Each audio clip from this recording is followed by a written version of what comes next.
It was all roses, all lovey-dovey, all happy moments, zero arguments. We were actually on the honeymoon phase. So going through the phone, I found out that he had a baby mom, and I actually found chats of them together.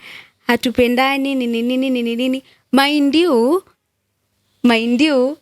there was a part he was asking her, ati, in good faith, can we start dating again, maybe engage you or even get to know you more. And I still fell for ati hatuko pamoja, said acha nimprank yeye, we see how it's going to go. So I pranked him and I told him, you know what, I'm pregnant. And he was like, oh, tutalea mtoto, oh, it's going to be fun. The whole entire night nilikuwa tunalala nafikiria, naona tu, how will life be, what will people say. The guy had a relationship still with the baby mom, so it was like a side piece of him, like I was the person he used maybe to heal or something. Hi guys, welcome back to my YouTube channel. It's your girl Tashi, and we are yet back again with another video. So in today's video, I'm going to tell you how I found out I'm pregnant at 20, and that was last year. So to start off, I met this guy around last year, around June. Online, of course. We started talking, and as we were talking, tukaendelea kujuana, na hapo ndo msichana wenyu akaingia box. So our first time meeting was around July. We met, went on our first date together, enjoyed, and that was the first time actually seeing him like on a one-on-one thing, because I never saw him. Mi si mtu wa kuuliza mtu, utanitumia picha yako lini, ama utanitumia picha ya dada, all that. So I got attracted to the bald bearded thing. Like the type is Bien. You see how Bien is? Like mtu wa mandevu and you're bald. That way. So around August we were still talking. Sayo nilikuwa nishahama nyumbani, mzazi ashakupeleka shule, and nimenaswa sasa. So around September I went to his place the first time, and what led to another is whatever goes on, whatever comes with love. So it was all roses, all lovey-dovey, all happy moments, zero arguments. We were actually on the honeymoon phase, still trying to know each other. So around October, I decided nikuwe Madam DCIO. Nika go through the phone. So going through the phone, I found out that he had a baby mom, and I actually found chats of them together. So the fuck, Kev. So finding the chats together, I was shocked. Like the first thing I did wasn't even crying. It was actually laughing, because what do you mean you have a baby mom? And when we were talking, you said you had no kids. And then I actually asked him, so why are you at your age with no kids? He was like, oh, I was focusing on school at the moment, doing work, focusing on getting money, etc, all that. And I was like, hapa nimejishindia jackpot, lakini kumbe msichana wenyu amenaswa. So after finding the chats, the first thing, second thing is we talking together. I was actually ready to like give up on the relationship, and we talked, and of course how men lie. He was like, oh, we broke up a long time ago, or we're just fixing for the baby, there is nothing related to the whole entire thing, hatupendani nini nini nini nini. Mind you, there was a part he was asking her, ati, in good faith, can we start dating again, maybe engage you or even get to know you more. And I still fell for ati hatuko pamoja, just because I was stupidly in love. So I forgave him in the long run. After forgiving him, we continued just the same way that people continue. And I didn't know that I was pregnant at the moment. That was like around October ikiisha. So when October inaisha, now I find the implantation, and I actually thought that those were my menses. But then I was like, how? Because implantation is some little blood, like kakitu kadogo, something that can go like a day and a half or something, kitu kama hiyo, kakitu tu kadogo. So, so after me finding the implantation thing, sikuwa najua ni implantation. So the naive girl that I was, November came, I was waiting for my periods, and they never came. Sadly, I was supposed to get my periods on 10th, but they never came. So November 11th, hakuna kitu. 12th, 13th, 14th, I didn't get anything. So mimi nilikuwa najua tu, I've messed around and I've done it raw, and I don't think I'd ever get pregnant. Actually, my family still thinks I was the last person who would get pregnant. I was the girl who would be told, utatuletea mtu lini, utapata katoto lini. So me getting pregnant, I was shocked, like beyond being shocked. So 15th, I didn't even decide kupima hiyo siku. Nilikuwa tunajiambia, siwezi kuwa na ball, like si nimefanya hii kitu mara mingi. Haiwezi kuwa hiyo. It's just the weather. You see how you convince yourself? Lakini Mungu akasema, wewe, hiyo ni warning sasa, saizi ishakuja. So, nikadecide acha nimprank yeye. We see how it's going to go. So I pranked him, and I told him, you know what, I'm pregnant. And he was like, oh, tutalea mtoto. Oh, it's going to be fine. It's going to be okay. I'll be there. The baby is not going to lack anything. Whatever men say. Instincts. Anyway, so si msichana wenyu sasa ashaona, kumbe sitarukwa.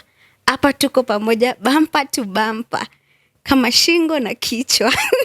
Sasa, the next day I decided to go and buy that kit. And I bought the kit. Iyo ya so.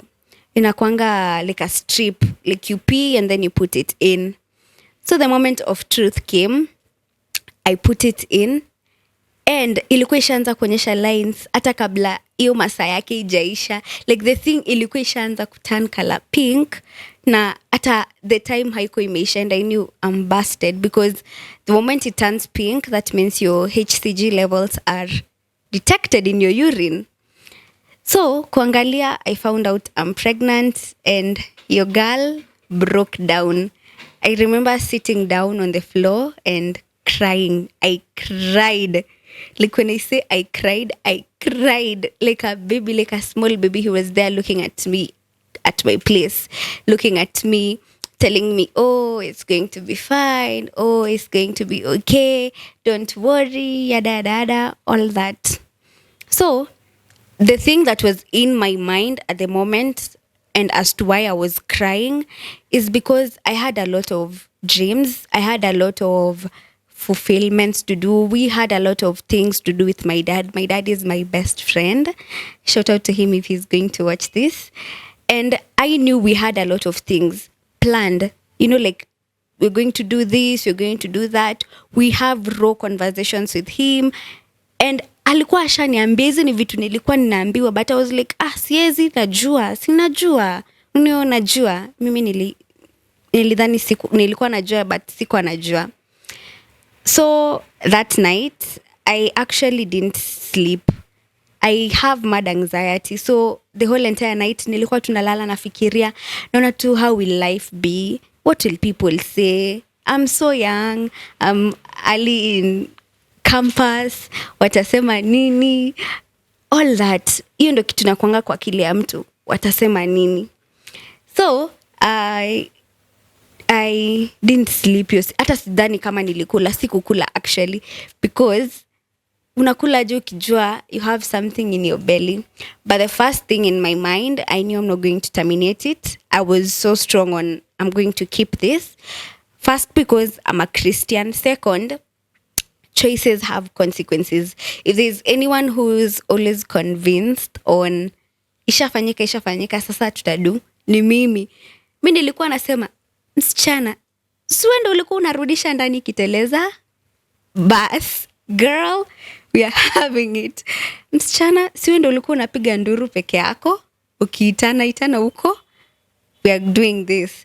So at the head, behind my head, I knew these are the choices that I chose, and my baby, this is my consequence in whatever I'm doing. So I accepted it. By the second day, I accepted it. Nikajiambia tu, aya mtoto amekuja, but I was so numb. Like my reactions were so numb. I don't even remember having breakfast. Nilikuwanga tu numb kabisa.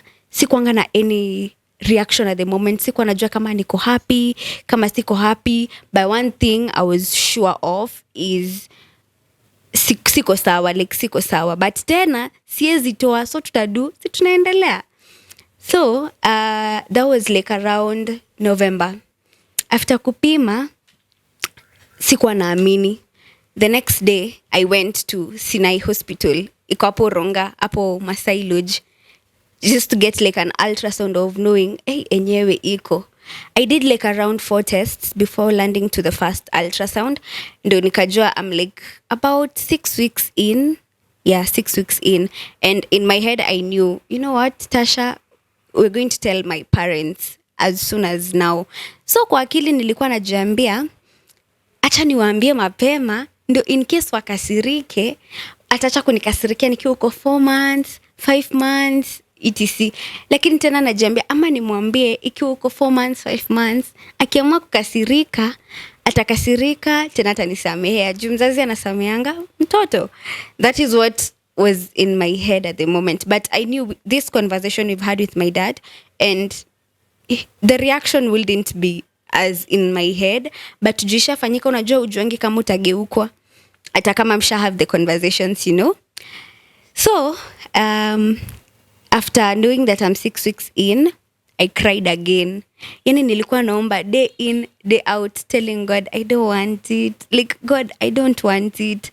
Now, my family itasema nini? Kenye ilikuwa inanisumbua kwa akili ni, what will people say? And at the end of the day, no one gives an F about your life. Like, nobody cares. Ikue isikue. If it was there, people will still talk. If I still terminated and I had friends who wouldn't hide it for me, people will still talk, you know. So, that is like around November. So December came, that is the first trimester. Actually, nikijua niko na ball, nilikuwa nafanya 30-day hard challenge. So I didn't have any symptoms, and weird how my stomach was now acting up vizuri. Like naanza kuona like the changes of my stomach is slimming, the fats and everything. So December came, and now nikaanza sa kupata like the morning sickness, like the first trimester thing, how first trimester is. Vomiting. I wasn't eating anything. I was only having fruits and milk. I was vomiting everything. Like when I say first trimester took me out, it took me out. I wouldn't get pregnant again. Anyway, December came, and tulikuanga tuna fight for this. And I knew now we are doing this because I had already told my parents and everything, and I knew now we are doing this. And I also had him beside me, the support that he was giving me, the calls, the sending of money, buy this, buy your cravings, do this, do that, all shenanigans. So December ikienda kuisha, I actually started seeing red flags. And would I say I ignored red flags? Yes, I did. Why? Because I was in love, and I actually thought that it's going to work out, just as every single girl thinks that it's going to work out. So, end of December came, and now I'm starting to see like, oh, so you can switch up. Oh, so you can change up on me. So, he switched up. Wouldn't say like completely, but you'd see the behaviors that were there.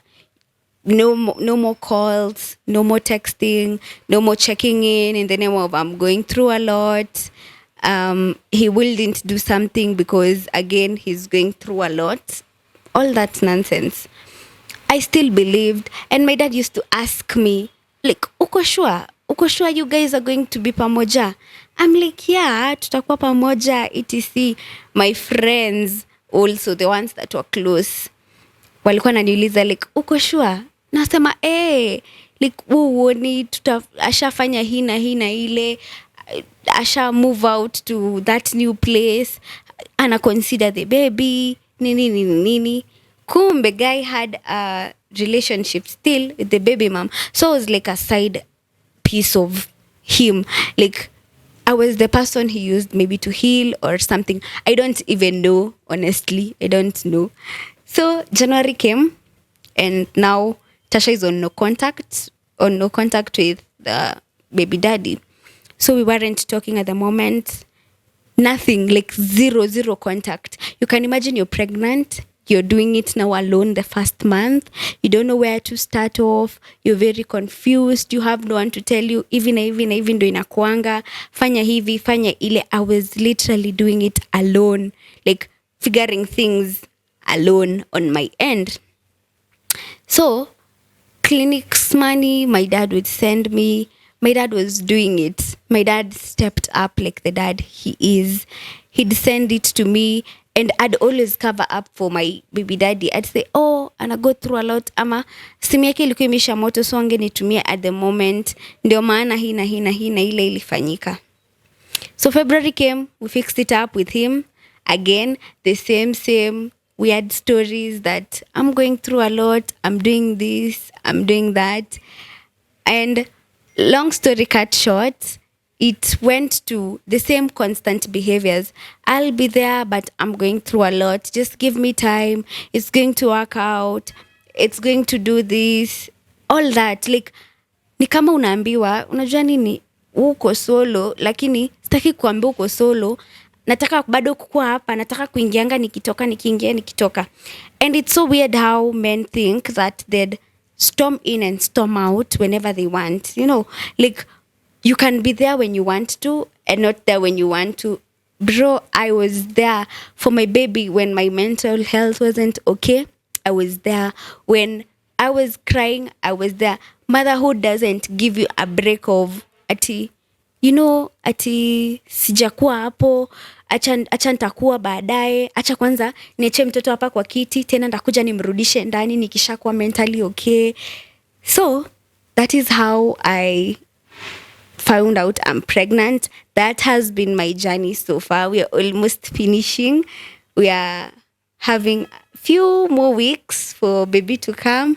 I'm super excited, regardless of whether there is one or not one. We're still a family. It's always about like the small world you create together, the fun moments. At first, I was bothered with what watasema nini. Will I be able to do this? Will I manage to do this? Na sasa sina enough funds, like kabisa. Am I going to do this properly and everything? So I'd tell you, for whoever is going through something of the same, for those who feel alone, for those who feel neglected, for those who feel like, you know what, I'm not going to do this. Trust me, baby, you're going to do it. You got this. Yeah, because you're more strong than what you think. Actually, if it wasn't for God, I don't think I'd be here. Like the happiness that I had, the crashing out, I was crashing out on and off, calling my dad and telling my dad, aki siwezi, like kwenye nimefika siwezi. Getting away from home, going to stay somewhere else, coming back again home. It was the same cycle, the same toxic cycle, the same words from that man who doesn't want change, saying, oh, I need time, yada.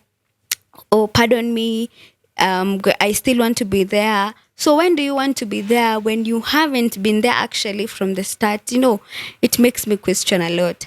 So trust you me, even if he is not there, you're going to manage it. You're going to do it. Embrace your journey. Accept your journey. Accept your baby. Accept everything that has happened. Trust me, peace is the only thing you'd want right now, and happiness.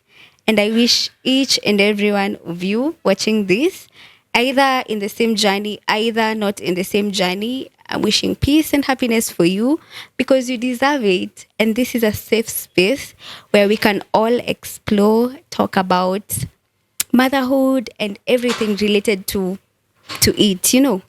So thanks for watching. We've come to the end of the video.